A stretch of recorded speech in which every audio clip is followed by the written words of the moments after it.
नमस्कार दोस्तों, तो मैं आपका अपना भाई विजय कुमार यादव आपके साथ में फिर से एक नया वीडियो लेके आया हूँ। तो आज हम गए थे राजस्थान झुंझुनू के मंडावा में, और जो आप देख पा रहे हैं ये है थलिया सेठ की हवेली।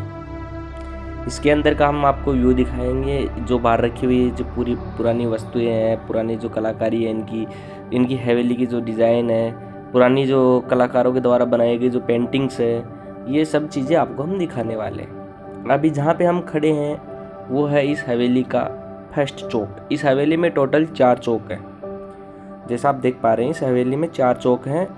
फर्स्ट चौक पब्लिक चौक है, एंड जो सेकंड चौक है इसका वो गेस्ट रूम होता है, जैसे वो गेस्ट के लिए होता है। एंड थर्ड चौक जो अंदर चलेंगे तब दिखेंगे आप, तो वो उसको बोलते थे लेडीज चौक। और जो 4 नंबर पे है उसके अंदर एनिमल्स एंड सर्वेंट्स के लिए।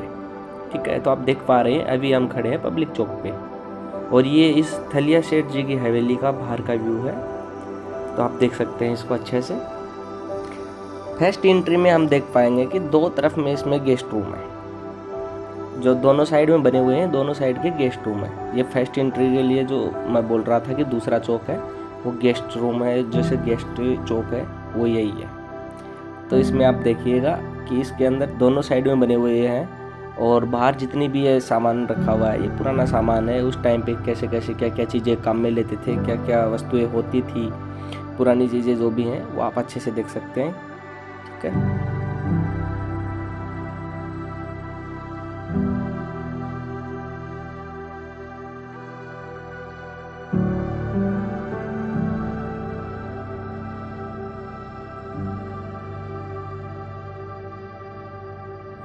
जैसे ही हम इसके अंदर एंटर करते हैं तो ये इनका गेस्ट रूम है, फर्स्ट गेस्ट रूम। जैसा आप देख पा रहे हैं ये गेस्ट रूम के बाहर का व्यू है, और ये पेंटिंग्स बनी हुई हैं इनकी। सामने जो आप देख पा रहे हैं ये है पुष्कर लाल सेठ। ठीक है, पुष्कर लाल जी थलिया।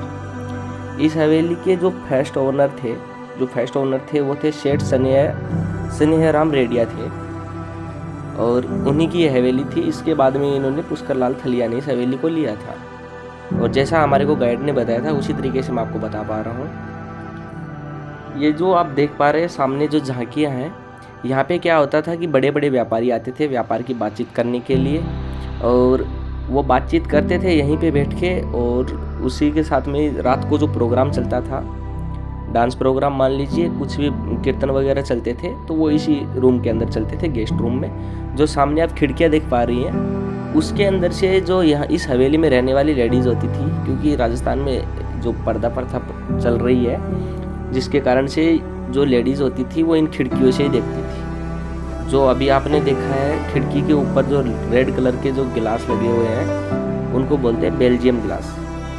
वो इसलिए लगाए गए हैं क्योंकि जब भी रात को रोशनी आती थी चंद्रमा की, तो उससे ऑटोमेटिक मतलब कि ये चमकते थे और इनसे रोशनी इस रूम में हो जाती थी।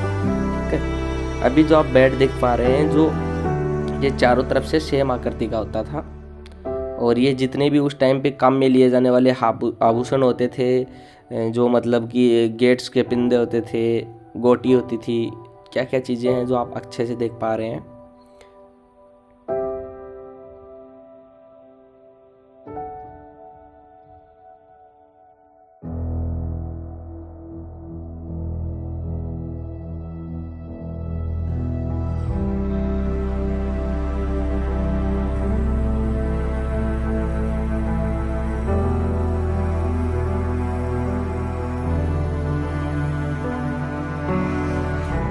अभी जो आप ये पेंटिंग्स देख पा रहे हैं, जितने भी शेखावटी इलाके के राजा थे उन सभी राजाओं की पेंटिंग्स हैं, और कुछ अंग्रेज थे जो ब्रिटिश काल के थे, उनकी पेंटिंग्स हैं। ये टोटल पेंटिंग लगभग 182 साल पुरानी है। और ये जो सामने देख पा रहे हैं जो वाइट कलर की मूंछों वाले साहब हैं, ये है पुष्कर लाल थलिया जी, जो इस हवेली के ओनर थे। बाकी पूरी पेंटिंग्स हैं वो ली गई है, और जो 182 साल पुरानी है और हूबहू है, जैसी पहले होती थी वैसी की वैसी आज भी है।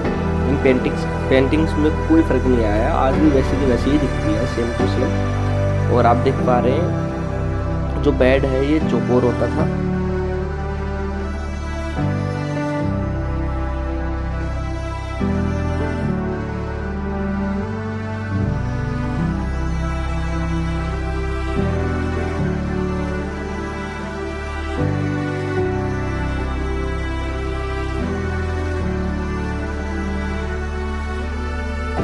जैसा मैंने बताया था कि इसके अंदर 4 चौक हैं, 2 चौक पहले हो चुके हैं, तीसरे चौक ये था जो पीछे की साइड में। इसके अंदर बस खाना बनाने का काम है, जो लेडीज़ का जितना भी काम होता था रहने सहने का, खाना बनाने का, वो टोटल इसी चौक में होता था।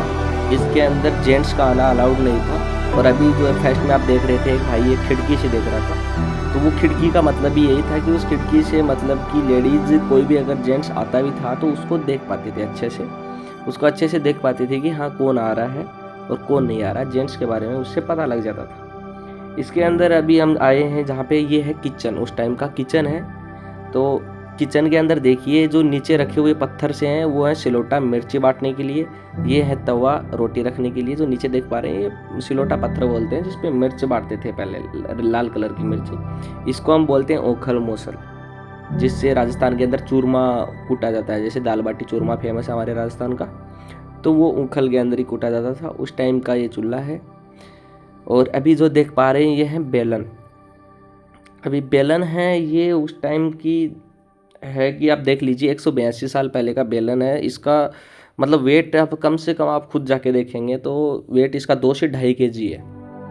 एक भी बेलन हल्का नहीं है। ये जो आप देख पा रहे हैं ये तो मेरे को लगता है कि शायद बाद में रखा गया होगा या फिर हो सकता है उस टाइम का भी होगा, लेकिन जो ये टोटल बाकी और हैं ये बहुत हैवी हैं और बहुत वेटेड है भाई। आप लोग भी देख सकते हैं इनको, क्योंकि पुरानी चीज़ें देखना दिलचस्पी बढ़ती है, अच्छे लगते हैं। मेरे को तो घूमना अच्छा है और आप लोगों को दिखाने के लिए मैं आया हूँ। दोस्तों इस हवेली की एक खासियत और है कि आप जो सामने सीढ़ियाँ दिख रही हैं इसके ऊपर एक रूम और है, उस पर जाना आप डायरेक्ट। अभी दिखेगा जो पीले कलर का झंडा लगा जिस पे, उस पर जा कर के देखना। यहाँ से आपको पूरे मंडावा का व्यू दिख जाएगा। आप देखना चाहोगे तो पूरा मंडावा आपको इसी हवेली के ऊपर से दिख जाएगा। ये इसकी बहुत बड़ी खासियत है। वो जो सामने रूम दिख पा रहा है उसके ऊपर जाके आप देखना है, उस पर भी सीढ़ियाँ लगी हुई है। और thank you so much. Video अच्छा लगे तो लाइक एंड सब्सक्राइब जरूर करना। थैंक यू भाई।